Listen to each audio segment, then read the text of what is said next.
subscriber recently reached out to me on Twitter and said, hey, Kobe, could you make a breakdown video of Jackson State's current running back room? And I said, sure. The reason being is because, number one, I haven't given y'all content in like 8 days, so that's long enough. Two, I love my subscribers. You know, you guys ask me to do something. If I can do it, I will. You know, y'all are the reason why my channel is where it is. So without further ado, let's get into it. Now, before I get started with the list, I need you guys to know, guys like Syveon Wilkerson, not going to be on the list for obvious reasons. You heard Coach T.C. Taylor say Syveon Wilkerson is still trying to figure out some things. He hasn't practiced with the team all spring. He's not going to be in the spring game. It's no reason to include him on the list. We don't know yet if he's going to stay or if he's going to go. So it's up in the air. So yes, we know of Syveon. Obviously, this wasn't me intentionally trying to leave him off. It's no disrespect to him. We just don't know. So to me, it doesn't make sense to put him in the video. But clearly, we know of Syveon, so we're just waiting on that. And also, Rasul Fazion, the running back, the dynamic running back who I told you guys about, coming from the JUCO level that Jackson State is pretty close to getting. He makes his decision on the 18th, so hopefully he chooses Jackson State. He's still picking up offers. His most recent offer was from Jacksonville State, so we'll see with that. Asias Guthrie and Jalen Hughes are trying hard to get him to Jackson State. So, you know, we'll see what happens with that. Just wanted to let you guys know. But as for first up on your list, Irv Mulligan. If Syveon does not return, Irv Mulligan is running back one. Okay, and rightfully so. I mean, at 5'10", 205 pounds, Irv Mulligan is a really good back, a really bruising back, a dynamic back, however you want to put it. So he's going into his last year of eligibility with you guys, coming from Wofford College.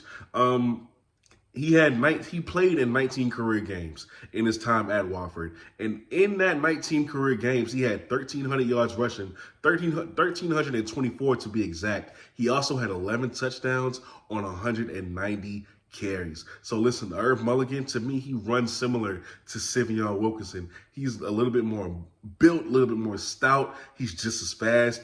To me, like, he's just a similar runner. So if you do retain Syveon, him and Irv would be something special. But if you don't get Syveon back, you're not going to really take a fall because you have Irv Mulligan for at least a year. So you're good. You're good there. After Irv Mulligan, you go down the list, you got J.D. Martin. Now, J.D. Martin is a guy who we all have been itching to see more of since he stepped on campus for Jackson State 2 years ago. Coming from the JUCO level, right, 6 foot, 190 pounds. We all thought J.D. Martin, you know, man, if he just gets a little bit more carries or a little bit more attention, he could really be a firecracker. And that's kind of been the theme of his whole career at Jackson State so far. Great player, just needs more touches. So in 2021, you remember he was behind Peyton Pickett. In his time behind Peyton Pickett, he only had 54 attempts on the season, 227 yards, 3 touchdowns, I believe, and he averaged 4.2 yards a carry. So going into his next year, Syveon Wilkerson emerges as arguably the best running back in college HBCU football. So now, last year, he goes from 54 carries to 38 carries. He goes from 227 yards to 191 yards. He goes from 3 touchdowns to only 1 touchdown. And the only thing that increased was his yards per carry. He went from 4.2 to averaging 5 yards a carry.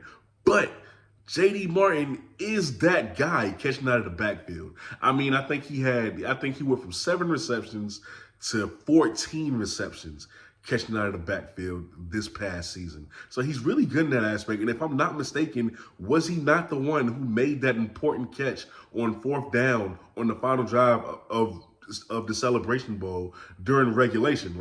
He kept the drive going. He's very talented catching out of the backfield. After J.D. Martin, you got Caleb Joe Levin. Caleb Joe Levin is a guy who needs to be included more in the offense. Why they moved him from wide receiver to running back, I don't really know. But all I do know is that this is his last year of eligibility. Okay, at 5'10", 175 pounds, you have to remember this is a man who's running in the low 4.3s. The low 4.3s. That speed needs to be weaponized. Now, of course, we'll see him on special teams, and I imagine he'd get an even bigger role on special teams going into this upcoming season. But Maurice Harris really should find a way to incorporate Caleb Jolivet, because you don't want that speed to go away. This man was a world-class sprinter, a world-class track guy coming from Sam Houston State, which is where he started, gave football a break, focused on track. Now he came back to football with Jackson State. Man, he's too fast. When you got speed like that, you can't keep it on the bench, man. You got to find some way to utilize him. So whether it's like a gadget play, some sweeps, some design screens, something. It needs to be something where Caleb Jolivet could just light it up. What linebacker could really cover Caleb Jolivet? What linebacker? Like, in what world with that speed? I don't think anyone can. So he's valuable. That's all I'm saying. So you have Caleb Jolivet. After Caleb Jolivet, you got Amari Matthews. Amari Matthews. A lot of y'all probably don't remember that name. And I get it. It's been a while since I made the video on him. About 2 years ago, to be exact. See, Amari Matthews was one of Coach Prime's old players from high school that he brought with him to Jackson State. I believe he came in a year after Shador and Cam, to be honest with you. Amari Matthews has actually been making a lot of noise. He be getting some buzz. I think when they asked Coach Taylor, it wasn't Coach Taylor, it was somebody on the offensive staff who said Amari Matthews is really turning some heads now. So now, he's really starting to make his way and fight for his spot on the field at 5'9", 210 pounds. Amari Matthews is a really talented young running back. High school, I believe he had 1,600 yards, and I think he also had 19 touchdowns. Keep in mind, that offense under Shador in high school, they were pass happy. So for him to get that much yards and to get 19 touchdowns as well, that's a really good thing. And he's a really good player. Has a lot of speed. Reminds me of a Mike Davis kind of guy because he is on the smaller side, but he is very talented as well. And all that time that he spent developing, I'm pretty sure he's ready to go now. It's been like a couple of years. So it's no surprise to me that he's now turning heads for Jackson State. After Amari Matthews, this is another guy that you guys might remember. Kevin May. Kevin May, going into his redshirt sophomore year, I think, is 5'10", 183 pounds. Kevin May is one of those guys who you've seen in the past couple of years, especially during the spring, where they were showing you clips of how the offense is looking, and you see guys like Kevin May with the dark visor, getting plays and running hard. But there's not much on Kevin May because you know who your primary backs were the past 2 years. So there's not much on Kevin May as far as him getting on the field. But what I can tell you is that Kevin May is a very hard-nosed runner. I mean, not too many people run as hard as that dude. Not too many people run as hard as that dude. He's going to lower his shoulder. Like, I believe I saw a clip of him getting flipped right on a tackle, and he just got right back up and was ready to go again. Kevin May is a very hard-nosed runner. And even, honestly, if you put him in, if you didn't have who you had in front of him and you put him in, you'd be happy with the results. So you really have depth at this running back room. There's young talent, but it's talent. After Kevin May, you got Donovan Hunt, another guy who you should remember as well. 5'11", 181 pounds. I believe he's also a redshirt sophomore or going into his redshirt sophomore year. Donovan Hunt is the same story as the rest of the guys you're going to hear from this point on. You knew who your main contributors in the run game were, so these guys haven't gotten their shot yet. But he is young and he does have time. Donovan Hunt led his team to the state championship in his junior year in high school, rushing for 2,100 yards. So that's incredible in itself. He's a hard runner, and so far in his college career, I believe he only has 4 attempts for 17 yards. So you just have to wait and see when he'll get his opportunity to be on the field. And last but not least, you have Reginald Swinton. Reginald Swinton is a 5'10", 204-pound running back. Obviously, he's a running back, but he's a sophomore, I believe, from Little Rock, Arkansas. The way I can at least give you a little something on Kevin May and Donovan Hunt and Amari Matthews, I cannot give you anything on Reginald Swinton. Anything. I haven't seen a clip of him.